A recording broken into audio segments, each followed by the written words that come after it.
اعوذ باللہ من الشیطان الرجیم، بسم اللہ الرحمن الرحیم۔ ابتدا ہے رب جلیل کے بابرکت نام سے جو دلوں کے بید خوب جانتا ہے۔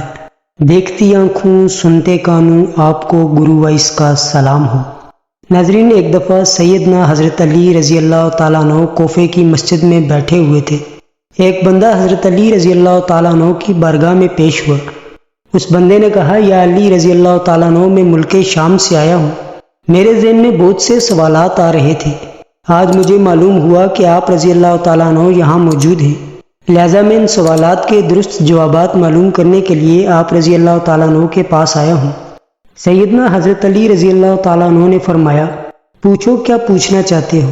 اس شخص نے بڑے احترام سے کہا، یا علی رضی اللہ تعالیٰ عنہ، مجھے یہ بتائیے کہ اللہ تعالیٰ کے پیغمبر حضرت نوح علیہ السلام کا اصل نام کیا ہے؟ جو کشتی حضرت نوح علیہ السلام نے تیار کی، اس کی لمبائی، چوڑائی اور اونچائی کیا تھی؟ حضرت علی رضی اللہ تعالیٰ عنہ نے فرمایا، اے اللہ کے بندے، حضرت نوح علیہ السلام کا اصل نام سکن تھا۔ حضرت نوح علیہ السلام کو نوح اس لیے کہا جاتا ہے کہ انہوں نے 9 سال تک اپنی قوم کے لیے آنسو بہائے۔ حضرت نوح علیہ السلام کی کشتی کی لمبائی 800 ہاتھ، چوڑائی 500 ہاتھ اور زمین سے اس کی اونچائی 80 ہاتھ تھی۔ اس بندے نے پوچھا، یا علی رضی اللہ تعالیٰ عنہ، اللہ تعالیٰ نے سب سے پہلے کس کو پیدا کیا؟ حضرت علی رضی اللہ تعالیٰ عنہ نے جواب دیا کہ اللہ تعالیٰ نے سب سے پہلے نور کو پیدا فرمایا۔ بندے نے پوچھا، شیر خدا، جب اللہ تعالیٰ نے حضرت آدم علیہ السلام اور اماں حوا کو جنت سے نکال دیا تھا تو یہ کتنے سال تک روتے رہے؟ سیدنا علی رضی اللہ تعالیٰ عنہ نے جواب دیا، جب اللہ تعالیٰ نے حضرت آدم علیہ السلام کو جنت سے نکال دیا تو حضرت آدم علیہ السلام 100 سال تک رو رو کر اللہ تعالیٰ سے اپنی غلطی کی معافی مانگتے رہے۔ ناظرین، پھر اس بندے نے سوال کیا، اے علی رضی اللہ تعالیٰ عنہ، والدین کی وراثت میں مرد کے 2 حصے اور عورتوں کا 1 حصہ کیوں رکھا گیا ہے جبکہ دین اسلام تو مساوات کا حکم دیتا ہے؟ تو سیدنا حضرت علی رضی اللہ تعالیٰ عنہ نے جواب دیا کہ جب جنت سے گندم کے 3 دانے توڑے گئے تھے، حضرت اماں حوا نے خود 1 دانہ رکھا اور آدم علیہ السلام کو 2 دانے دیے تھے۔ چونکہ وہ ہمارے جد ہیں، اسی نسبت سے وراثت میں لڑکے کے 2 حصے اور عورت کو 1 حصہ مقرر کر دیا گیا ہے۔ جب تک یہ دنیا رہے گی یہ عمل جاری رہے گا۔ اس بندے نے اگلا سوال کیا، یا علی، جنات کا باپ کون ہے؟ اللہ تعالیٰ نے جنات پر کون سے پیغمبر کو مبعوث فرمایا؟ تو سیدنا حضرت علی رضی اللہ تعالیٰ عنہ فرمانے لگے کہ جس جنس سے جنوں کی نسل شروع ہوئی تھی اس کا نام شمون ہے، جس کو اللہ تعالیٰ نے آگ کی چنگاری سے پیدا کیا تھا۔ اللہ تعالیٰ نے حضرت یوسف علیہ السلام کو جنات کا پیغمبر بنا کر بھیجا، جنہوں نے جنات کو اللہ تعالیٰ کی عبادت کرنے کا حکم دیا، لیکن جنات نے اس پیغمبر کو شہید کر دیا تھا۔ اس بندے نے اگلا سوال یہ کیا، یا علی رضی اللہ تعالیٰ عنہ، بیل اپنا سر آسمان کی طرف کیوں نہیں اٹھاتا؟ کیا اس سے سر آسمان کی طرف اٹھایا نہیں جاتا؟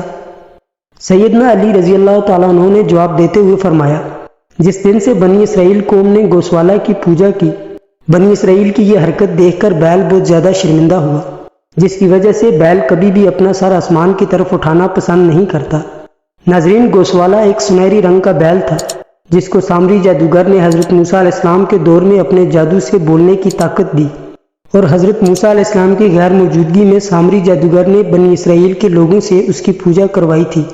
مسجد میں سب لوگ بیٹھے حضرت علی رضی اللہ تعالیٰ عنہ کی قابلیت پر خوش ہو رہے تھے۔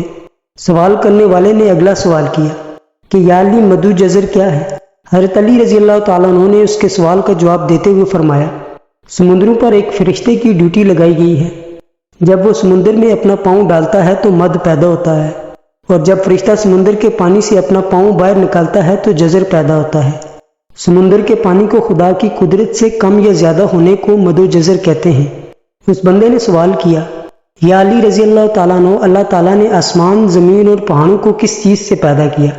تو سیدنا علی رضی اللہ تعالیٰ عنہ نے بڑے خوبصورت طریقے سے اس کو سمجھاتے ہوئے فرمایا کہ اللہ تعالیٰ نے آسمان کو پانی کے بخارات سے، زمین کو پانی کی جھاگ سے اور پہاڑوں کو پانی کی لہروں سے بنایا ہے۔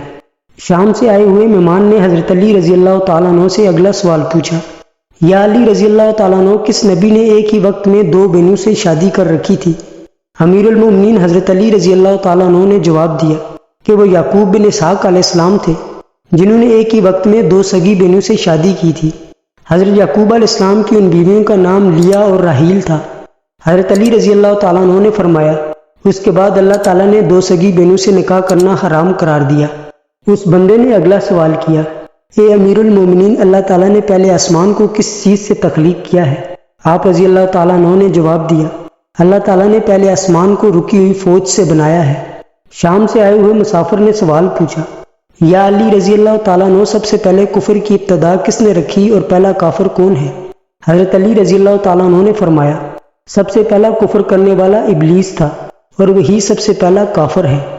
شام سے آئے ہوئے دوست نے بڑے ہی ادب و احترام کے ساتھ اگلا سوال کیا، یا علی رضی اللہ تعالیٰ عنہ، قرآن پاک میں اللہ تعالیٰ نے 7 آسمانوں کا ذکر کیا ہے، آپ رضی اللہ تعالیٰ عنہ 7 آسمانوں کے نام اور ان کے رنگ بتا کر ہمارے علم میں اضافہ کر دیجئے۔ حضرت علی رضی اللہ تعالیٰ عنہ نے فرمایا، پہلا آسمان پانی کے بخارات اور دھول سے بنایا گیا ہے، اس کا نام رفیع ہے۔ دوسرے آسمان کا نام کیزوم ہے، دوسرے آسمان کا رنگ تانبے جیسا ہے۔ تیسرا آسمان بے شمار رنگ رکھتا ہے، تیسرے آسمان کا نام مودون ہے۔ چوتھے آسمان کا نام ارفالون ہے، جس کی رنگت چاندی سے ملتی جلتی ہے۔ پانچویں آسمان کا نام ہیون ہے، جس کا رنگ سونے جیسا ہے۔ چھٹے آسمان کا نام عروس ہے، وہ سبز یاقوت سے بنا ہوا ہے۔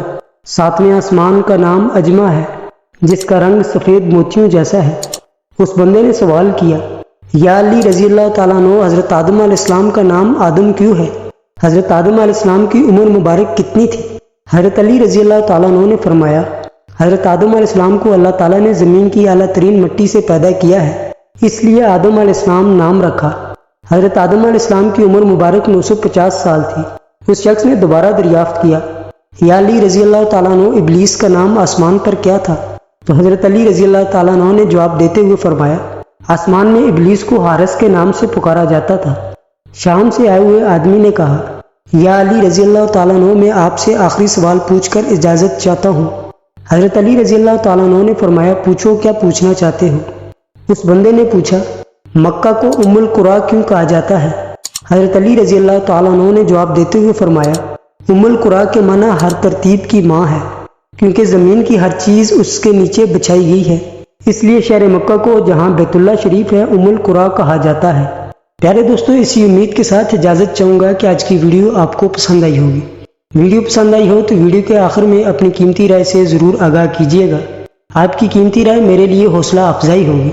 ملتے ہیں ایک اور نئی تاریخی اور تحقیقی ویڈیو کے ساتھ، تب تک اپنا خیال رکھیے گا۔ اللہ پاک آپ کا حامی و ناصر ہو۔ اللہ حافظ۔